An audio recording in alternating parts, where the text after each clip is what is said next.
नमस्कार, मैं हूं निकिता और आप देख रहे हैं सत्यहिंदी.com। चलिए एक नजर डालते हैं अब तक की सुर्खियों पर।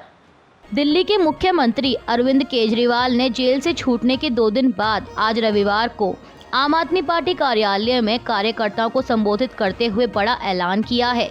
उन्होंने घोषणा की है कि वो 2 दिन बाद मुख्यमंत्री पद से इस्तीफा देंगे। अरविंद केजरीवाल ने कहा कि मैं सीएम की कुर्सी से इस्तीफा देने जा रहा हूं और मैं तब तक सीएम की कुर्सी पर नहीं बैठूंगा जब तक जनता अपना फैसला ना सुना दे। मैं जनता के बीच में जाऊंगा, गली गली में जाऊंगा, घर घर में जाऊंगा और जब तक जनता अपना फैसला ना सुना दे कि केजरीवाल ईमानदार है तब तक मैं सीएम की कुर्सी पर नहीं बैठूंगा। दिल्ली सीएम ने आगे भाजपा को आड़े हाथों लेते हुए कहा कि इन्होंने एक और नया फॉर्मूला बनाया है कि जहां जहां ये चुनाव हारें वहां वहां के मुख्यमंत्री पर फर्जी केस करके गिरफ्तार कर लो और उसकी सरकार गिरा दो। इन्होंने सिद्धरमैया, पिनराई विजयन, ममता दीदी पर केस कर रखे हैं। केजरीवाल ने कहा कि एक विपक्ष के मुख्यमंत्री को नहीं छोड़ते, सभी पर फर्जी केस करके जेल में डालते हैं और सरकार गिरा देते हैं। उन्होंने कहा कि मैं देश के सारे गैर भाजपा मुख्यमंत्रियों से हाथ जोड़कर विनती करना चाहता हूं कि अब अगर प्रधानमंत्री फर्जी केस करके आपको जेल में डालें तो इस्तीफा मत देना, किसी हालत में इस्तीफा मत देना, जेल से सरकार चलाना। अरविंद केजरीवाल ने कहा कि ऐसा नहीं है कि हम पद के लालची हैं, बल्कि इसीलिए क्योंकि हमारे लिए हमारा संविधान जरूरी है, जनतंत्र को बचाना जरूरी है। दिल्ली के पूर्व उप मुख्यमंत्री मनीष सिसोदिया ने भी पार्टी कार्यकर्ताओं को संबोधित करते हुए भाजपा पर जमकर निशाना साधा। उन्होंने कहा कि भाजपा देश का सबसे बड़ा राजनीतिक कुचक्र रच रही थी कि एक चुने हुए मुख्यमंत्री और उसकी टीम को जेल में डालो और उसकी पूरी पार्टी को खत्म कर दो। आप नेता ने कहा कि अगर आप सच्चाई के रास्ते पर चल रहे हो तो आप ईश्वर के रास्ते पर चल रहे हो और जब आप ईश्वर के रास्ते पर चल रहे हो तो ईश्वर की ताकत आपके साथ होती है। आज ईश्वर की ताकत हम सबके साथ है। उन्होंने कहा कि भाजपा वालों ने शराब घोटाला नाम की मनोहर कहानी लिखी थी, उसका आखिरी पूर्ण विराम सुप्रीम कोर्ट ने अरविंद केजरीवाल को जमानत देकर लगा दिया। प्रधानमंत्री नरेंद्र मोदी ने आज रविवार को करीब 10:30 बजे टाटानगर रेलवे स्टेशन पर टाटानगर से पटना वंदे भारत ट्रेन को हरी झंडी दिखाई। इसके अलावा प्रधानमंत्री झारखंड के टाटानगर में 660 करोड़ रुपए से अधिक की लागत की अलग अलग रेलवे परियोजनाओं की आधारशिला रखेंगे। साथ ही प्रधानमंत्री ने 20,000 प्रधानमंत्री आवास योजना ग्रामीण के लाभार्थियों को स्वीकृति पत्र भी वितरित किए। आपको बता दें कि आज रविवार को टाटानगर से पटना के अलावा 6 और रूट्स पर वंदे भारत ट्रेनों का परिचालन शुरू हुआ है। इनमें ब्रह्मपुत्र से टाटानगर, राउरकेला से टाटानगर, देवघर से वाराणसी, भागलपुर से हावड़ा और गया से हावड़ा शामिल हैं। वहीं रेल मंत्रालय ने शनिवार को बताया कि इन ट्रेनों के बाद अब वंदे भारत ट्रेनों की संख्या 54 से बढ़कर 60 हो जाएगी। कोलकाता के आरजीकर मेडिकल कॉलेज और अस्पताल में ट्रेनी डॉक्टर के साथ बलात्कार और हत्या के मामले में डॉक्टरों का प्रदर्शन अब भी जारी है। आपको बता दें कि कल शनिवार को ममता बनर्जी ने कोलकाता में प्रोटेस्ट कर रहे जूनियर डॉक्टरों से प्रदर्शन स्थल पर जाकर मुलाकात की थी, जिसके बाद डॉक्टर उनके साथ बातचीत के लिए राजी हो गए। शाम 6 बजे का वक्त तय हुआ और डॉक्टरों का दल मुख्यमंत्री आवास पर पहुंचा, लेकिन फिर भी ये कोशिश बेनतीजा रही।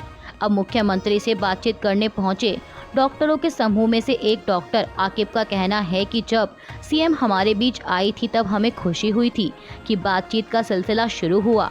डॉक्टर आकिब ने कहा कि हम आधिकारिक बातचीत के लिए काली घाटी भी गए थे, लेकिन हमारी डिमांड थी कि इस मीटिंग की लाइव स्ट्रीमिंग या वीडियो रिकॉर्डिंग की जाए, लेकिन इस पर बात नहीं बनी। सीएम ने हमसे चाय पानी के लिए कहा, लेकिन हमने मना कर दिया। हम बारिश में इस इंतज़ार में खड़े रहे कि दोबारा हम कोशिश करते रहें और किसी तरह से मीटिंग हो जाए, लेकिन बाद में हमसे ये कह दिया गया कि अब बहुत देर हो गई है, अब मीटिंग नहीं हो सकती। हमें वापस लौटना पड़ा। हम चाहते थे कि इस मीटिंग का कोई नतीजा निकले और इस आंदोलन को इंसाफ मिले। वहीं मीडिया रिपोर्ट्स के मुताबिक राज्य सरकार का कहना है कि लाइव स्ट्रीमिंग की अनुमति नहीं दी जा सकती क्योंकि मामला अदालत में विचाराधीन है। प्रधानमंत्री नरेंद्र मोदी के बछिया पालने पर किसान नेता राकेश टिकैत ने निशाना साधा है। उन्होंने प्रधानमंत्री की आलोचना करते हुए कहा कि जो छुट्टा यानी खुले पशु सड़क पर घूम रहे हैं उन्हें भी देख लें। टिकैत ने कहा कि जिस गाय और गंगा के नाम पर ये सरकार में आए हैं, जरा उनके भी हालात देख लें। 100-150 रुपए में उनके लिए चारा आ जाएगा, वो भी नहीं आता, वो भी कागजों में ही आ रहा है। गौशालाओं पर राकेश टिकैत ने कहा कि एक किस्म से गौशालाएं जेल हैं, केवल कुछ जगहों पर ही वे सही से चल रही हैं, लेकिन अधिकतर जगहों पर वो जेल हैं और वहाँ जानवरों की मौत ही हो रही है। आपको बता दें कि इससे पहले प्रधानमंत्री नरेंद्र मोदी ने एक्स पर एक पोस्ट में एक वीडियो और कुछ तस्वीरें अपलोड की थी। इसमें वे एक बछिया के साथ नजर आ रहे थे जिसका नाम उन्होंने दीप ज्योति रखा है। ओडिशा के मुख्यमंत्री कार्यालय की ओर से बयान जारी कर कहा गया है कि भुवनेश्वर महानगर क्षेत्र के सभी स्कूल और कॉलेज 17 सितंबर को पूरी तरह से बंद रहेंगे। प्रधानमंत्री मोदी 17 सितंबर को भुवनेश्वर में सुभद्रा योजना का शुभारंभ करेंगे। इसके लिए भुवनेश्वर में एक विशाल जनसभा होगी और इसे देखते हुए राज्य सरकार ने फैसला किया है कि उस दिन भुवनेश्वर के सभी स्कूल और कॉलेज पूरी तरह से बंद रहेंगे और सरकारी कार्यालय दिन के पहले आधे समय के लिए बंद रहेंगे। त्रिपुरा विधानसभा में हाल ही में कांग्रेस विधायक सुदीप रॉय बर्मन ने आदिवासी कल्याण मंत्री विकास देव वर्मा और उनके परिवार के सदस्यों पर भ्रष्ट आचरण के जरिए बड़ी संपत्तियां अगरतला में जमीन, खोवाई जिले में एक पेट्रोल पंप और दिल्ली में एक फ्लैट हासिल करने का आरोप लगाया था। वहीं मंत्री देव वर्मा ने इन आरोपों को खारिज कर दिया और शनिवार को कहा कि अगर वरिष्ठ कांग्रेस विधायक सुदीप रॉय बर्मन 2 दिन के भीतर उन पर लगाए गए भ्रष्टाचार के आरोपों को साबित कर दें तो वह राजनीति छोड़ देंगे। वहीं मंत्री के बयान पर प्रतिक्रिया देते हुए कांग्रेस विधायक रॉय बर्मन ने कहा कि देव वर्मा के खिलाफ भ्रष्टाचार के मुद्दे पर वह अपना रुख नहीं बदलेंगे। वेनेजुएला की पुलिस ने कहा है कि उसने 3 अमेरिकी नागरिकों को गिरफ्तार किया है। इसके अलावा 3 स्पेन और एक चेक रिपब्लिक के नागरिक को भी गिरफ्तार किया गया है। पुलिस के मुताबिक इन सभी को देश में अस्थिरता फैलाने के आरोप में पकड़ा गया। वेनेजुएला के आंतरिक मामलों के मंत्री दियोस्तादो कैबेलो ने कहा कि सैकड़ों हथियारों को भी सीज किया गया है। उन्होंने बताया कि हिरासत में लिए गए विदेशी नागरिक वेनेजुएला के राष्ट्रपति निकोलस मादुरो और दूसरे शीर्ष अधिकारियों की हत्या की साजिश रच रहे थे। आपको बता दें कि यह गिरफ्तारी अमेरिका के वेनेजुएला के 16 अधिकारियों पर प्रतिबंध लगाने के 2 दिन बाद हुई है। ये 16 अधिकारी राष्ट्रपति निकोलस मादुरो के करीबी माने जाते हैं।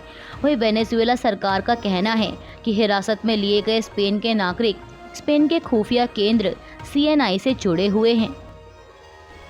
केंद्रीय सड़क एवं परिवहन मंत्री नितिन गडकरी ने कल शनिवार को बड़ा बयान देते हुए कहा कि एक वरिष्ठ विपक्षी नेता ने उन्हें 2024 के लोकसभा चुनाव से पहले प्रधानमंत्री पद की पेशकश की थी।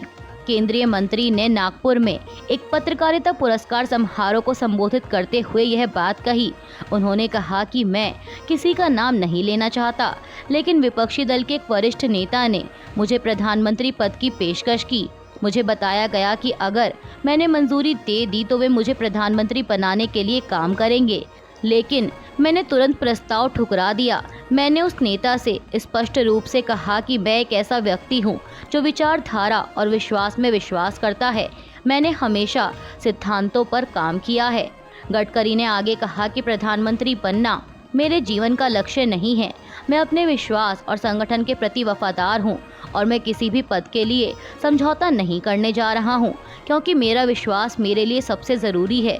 केंद्रीय मंत्री ने कहा कि मुझे लगता है कि विश्वास ही भारतीय लोकतंत्र की सबसे बड़ी ताकत है। कोलकाता के आरजीकर मेडिकल कॉलेज और अस्पताल में जूनियर डॉक्टर के साथ हुए बलात्कार और हत्या के मामले में CBI ने बड़ा कदम उठाया है। समाचार एजेंसी ANI के मुताबिक इस मामले में कॉलेज के पूर्व प्रिंसिपल संदीप घोष और ताला पुलिस स्टेशन के प्रभारी अभिजीत मंडल को CBI ने गिरफ्तार कर लिया है। आपको बता दें कि इससे पहले CBI ने पूर्व प्रिंसिपल को वित्तीय अनियमितताओं के मामले में गिरफ्तार किया था और अब रेप और मर्डर के मामले में ये गिरफ्तारी हुई है। सूत्रों के मुताबिक CBI की जांच से पता चला है कि संदीप घोष और कोलकाता पुलिस के SHO दोनों कथित तौर पर जांच में देरी करने और सबूतों से छेड़छाड़ करके न्याय में बाधा डालने में शामिल थे। भाजपा विधायक मुनिरत्न को उनके खिलाफ कथित उत्पीड़न, धमकी और जातिवादी दुर्व्यवहार के लिए दर्ज 2 एफआईआर के सिलसिले में गिरफ्तार किया गया है। समाचार एजेंसी पीटीआई के मुताबिक पुलिस ने यह जानकारी दी। एक वरिष्ठ पुलिस अधिकारी ने कहा कि हमने उन्हें हिरासत में ले लिया है। उन्हें कोलार में हिरासत में लिया गया और बेंगलुरु लाया गया, जिसके बाद उनके खिलाफ दर्ज मामलों के सिलसिले में उन्हें औपचारिक रूप से गिरफ्तार कर लिया गया। वहीं भाजपा विधायक के वकील सदानंद ने कहा कि आरोप सच्चाई से कोसों दूर हैं और कोई सबूत नहीं है। कांग्रेस अध्यक्ष मल्लिकार्जुन खड़गे ने कल शनिवार को चीन को लेकर विदेश मंत्री एस जयशंकर के बयान का जिक्र कर प्रधानमंत्री मोदी से कई सवाल किए हैं। दरअसल बीते दिनों चीन की सरकारी मीडिया ग्लोबल टाइम्स में भारत चीन संबंधों को लेकर एक विश्लेषण छपा था, जिसमें दोनों में रिश्ते बेहतर होने की राह में जयशंकर को रोड़ा करार दिया गया था। हालांकि बाद में ये विश्लेषण डिलीट कर दिया गया। वहीं जब इस बारे में विदेश मंत्रालय के प्रवक्ता रणधीर जायसवाल से सवाल पूछा गया तो उन्होंने कहा था कि विदेश मंत्री चीन से रिश्तों पर बात कर चुके हैं।